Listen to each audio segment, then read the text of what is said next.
Hello friends, how are you. आज बात करने जा रहे हैं कि ऑटोमेटिक जो गाड़ी होती है और मैनुअल में क्या डिफरेंट होता है। देखिए, सभी को मालूम होगा ऑटोमेटिक उसका नाम क्यों रखा गया। ऑटोमेटिक यानी कि वो गाड़ी, ऐसी गाड़ियाँ जो अपने आप गियर शिफ्ट करती हैं, उन गाड़ियों को ऑटोमेटिक कहा जाता है। और जो मैनुअल गाड़ी होती है उसमें ड्राइवर स्वयं गाड़ी की स्पीड के हिसाब से गियर को ऊपर नीचे यानी कि चेंज करता है, बदलता है। तो ये डिफरेंट होता है मेन ऑटोमेटिक गाड़ी में और मैनुअल गाड़ी में। तो उसको हम एक तरीके से कह सकते हैं कि automatic transmission and manual transmission. Okay दोस्तों, अब बात कर लेते हैं कि ऑटोमेटिक जो ट्रांसमिशन होते हैं वो कितने प्रकार के होते हैं। देखिए, सब में एक ही, हर गाड़ी में एक ही प्रकार का ट्रांसमिशन नहीं होता। ऑटोमेटिक में अलग अलग होता है। गाड़ी की प्राइस के हिसाब से अलग अलग ट्रांसमिशन दिया जाता है। सस्ती गाड़ियों में अलग सा ट्रांसमिशन होता है, महंगी गाड़ियों में अलग सा होता है, और बीच की गाड़ियाँ होती हैं उनमें भी अलग सा होता है। तो आप ये समझिए कि पांच प्रकार के मुख्य रूप से ऑटोमेटिक ट्रांसमिशन होते हैं, मार्केट में अवेलेबल है। अब बात कर लेते हैं, एक नंबर से शुरुआत करते हैं। टॉर्क कन्वर्टर ऑटोमेटिक ट्रांसमिशन, यानी कि इसको टीसी कन्वर्टर भी कहते हैं, TCAT, यानी कि torque converter automatic transmission. Okay दोस्तों, अब दूसरा आता है कंटिन्यूअस वेरिएबल ट्रांसमिशन, यानी कि CVT। दोस्तों, तीसरा ट्रांसमिशन जो होता है वो डुअल क्लच ट्रांसमिशन, यानी कि DCT ट्रांसमिशन। DCT उसको DSG इसी को बोलते हैं, यानी कि डायरेक्ट शिफ्ट गियर बॉक्स। ठीक है। अब आते हैं 4 नंबर पे ऑटोमेटिक मैनुअल ट्रांसमिशन, यानी कि AMT।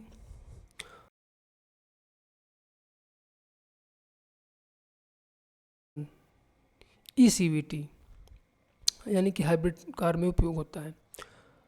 अब बात करते हैं पहले की, यानी कि टॉर्क कन्वर्टर कैसे काम करता है। देखिए, टॉर्क कन्वर्टर एक हाइड्रोलिक कपलिंग की तरह काम करता है, जो इंजन और गियर बॉक्स के बीच जो पावर होता है उसको ट्रांसफ़र करता है। यह 3 मुख्य भागों से मिलकर बना होता है। ये थोड़ा सा डिटेल में जाने का क्या मतलब है उसको छोड़ते हैं, बस आप इतना जान लीजिए कि जो टॉर्क कन्वर्टर एक हाइड्रोलिक कपलिंग की तरह काम करता है। जो इंजन और गियर बॉक्स के बीच जो पावर ट्रांसफ़र होता है, फ्लूइड, उसके अंदर एक क्लच नहीं होता है, फ्लूइड होता है।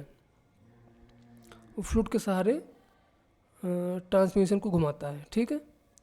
इसके अंदर टर्बाइंस लगी होती हैं, स्टेटर भी लगे होते हैं। तो थोड़ा सा ये डीपली जाने का मुझे नहीं लगता कि ज़रूरत है, बस आप इतना जानिए कि ट्रांसमिशन में एक टॉर्क कन्वर्टर का यूज होता है, एक प्रकार का ट्रांसमिशन है। ठीक है। इसकी विशेषताएं कुछ नहीं, बस ये है कि स्मूथ गियर शिफ्टिंग होती है। गियर बदलने के दौरान झटका जो होता है ना, कुछ गाड़ियों में देखा होगा, ऑटोमेटिक गाड़ियों में झटका सा लगता है, वो इसमें थोड़ा सा नहीं लगता है। ये थोड़ा रिलायबल होते हैं और ये ज़्यादा लंबे समय तक चलते हैं, और जो पावर है वो थोड़ा सा ज़्यादा निकाल के देता है। ठीक है। लेकिन हाँ, इसकी जो माइलेज होती है या इसकी जो फ्यूल इफ़िशियंसी होती है कम होती है, थोड़ा सा महंगा होता है, और लंबे समय तक चलने वाला ये एक प्रकार का ट्रांसमिशन होता है, और थोड़ा सा महंगा भी होता है। ठीक है। ये महंगी गाड़ियों में थोड़ा आता है। जैसे कि SUV हो गई, ये जो मैं चला रहा हूँ टाटा सफारी, इसमें भी टॉर्क कन्वर्टर का यूज हुआ है।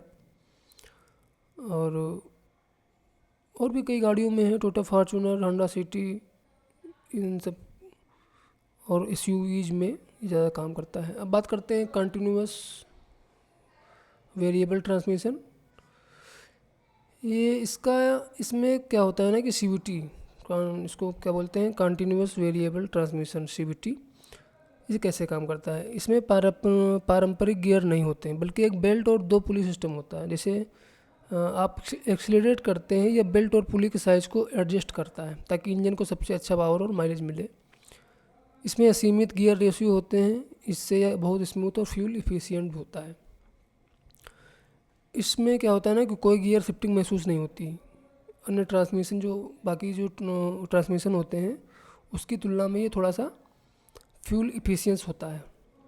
ठीक है। इसका जो रिस्पांस होता है वो थोड़ा सा कम होता है।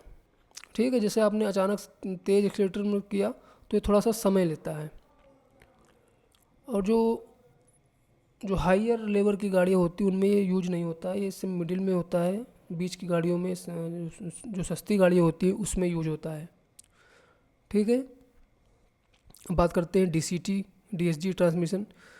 ये देखिए सिस्टम इसका एक अलग सिस्टम है। इसमें 2 क्लच होते हैं, डुअल क्लच। इसका नाम ही देखिए DCT यानी कि डुअल क्लच ट्रांसमिशन। इसका काम होता है, एक ऑड गियर के लिए होता है, एक इवन गियर के लिए होता है। जैसे कि ऑड गियर 1 3 5 7 और इवन गियर 2 4 6। तो इनका ये अलग ऑड गियर के लिए और एक इवन गियर के लिए क्लच दिया हुआ होता है। जैसे ही आप फर्स्ट गियर में होते हैं, अगला गियर पहले से ही तैयार रहता है, जिससे आपको बहुत तेज़ गियर शिफ्टिंग की जो गियर शिफ्टिंग होती है बहुत फास्ट होती है, आपको लैगिनेस नहीं महसूस होता है। ठीक है, ये सिस्टम जो होता है, ये जो DCT है, ये कंप्यूटर द्वारा कंट्रोल किया जाता है। ये होता है परफॉर्मेंस कारों में इस्तेमाल होता है। फ्यूल एफिशिएंसी अच्छी होती है और थोड़ा सा रिलायबल होता है। इसमें मेंटेनेंस थोड़ा सा ज़्यादा महंगा पड़ता है।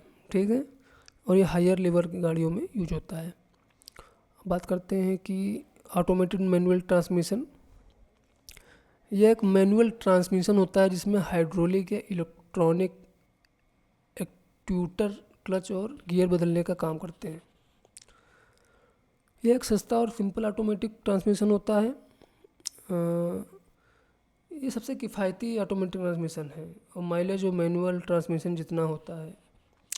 ये भी, इसका जो रिस्पांस होता है बहुत ही ख़राब होता है, ये भी बहुत ही लैग करता है और थोड़ा सा झटके भी इसमें लग जाते हैं।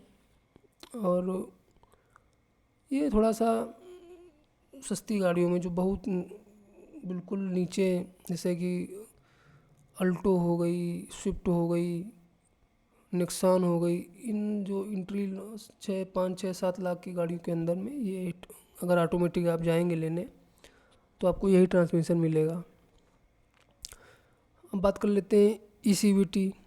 देखिए, ये एक स्पेशल CVT ट्रांसमिशन जो इलेक्ट्रिक मोटर और पेट्रोल इंजन को जोड़ने का काम करता है, ये ECVT है। ठीक है, इसमें एक प्लानिटरी गियर सेट होता है जो इंजन और इलेक्ट्रिक मोटर की पावर को मैनेज करता है, यानी कि जो हाइब्रिड गाड़ियाँ होती हैं उनमें यूज होता है। जब कार कम स्पीड में होती है तो ये सिर्फ बैटरी और मोटर से चलती है, जिससे माइलेज बहुत ज़्यादा मिलता है। सबसे ज़्यादा फ्यूल एफिशिएंस होती है, स्मूथ ड्राइविंग, कोई झटका नहीं लगता, महंगा सिस्टम होता है, सिर्फ हाइब्रिड कारों में आता है, जैसे Toyota hybrid cars, Toyota Camry, Toyota Innova Hycross, इन सब तरीक़ों की गाड़ियों में होता है। अब बात कर लेते हैं कि कौन सा ऑटोमेटिक ट्रांसमिशन सबसे अच्छा होता है। देखिए, AMT जो होता है वो फ्यूल एफिशिएंसी होता है, स्मूथनेस होती है, परफॉर्मेंस नहीं होती है और कीमत सस्ती होती है। CVT की बात कर लेते हैं तो फ्यूल एफिशिएंसी होती है, स्मूथनेस होती है, परफॉर्मेंस थोड़ी सी कम हो जाती है, कीमत इसकी भी मिड रेंज के आसपास हो जाती है। अब DCT DSG फ्यूल एफिशिएंसी